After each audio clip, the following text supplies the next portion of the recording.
Okay, the family tree notebook system is based around an index. And if you come down here, we're going to see this cover page. This is the back of the cover that has this little message in it that we'll worry about much later. And then, a title page.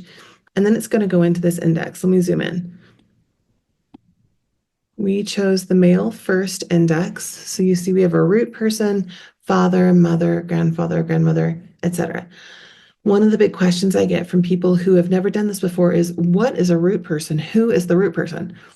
So the root person is, if we imagine a family tree going up through ancestors, the root person is the first person that all of these ancestors go up from.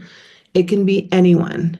It can be yourself if you want to have your whole family tree in one book.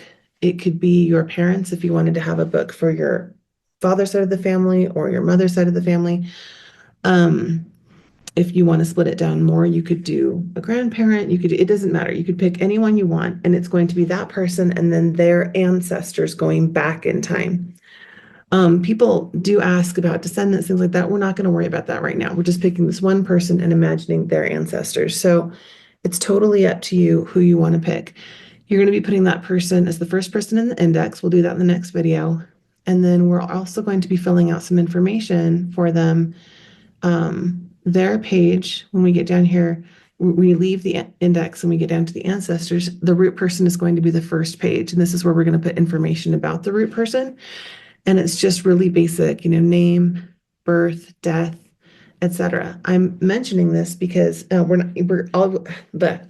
will have a video showing you how to fill out this profile page.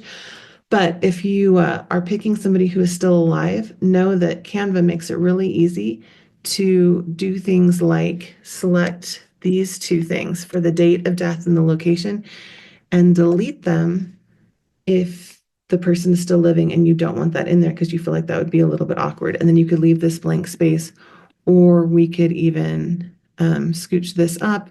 And you see it gives us these little guides telling you exactly how far apart to scooch things. And just like that, we have a root person page that doesn't have a date of death if you think that that would be distressing to somebody. So don't worry about not picking a living root person because you don't want to deal with the fact that, the book looks like it's counting down towards the inevitable.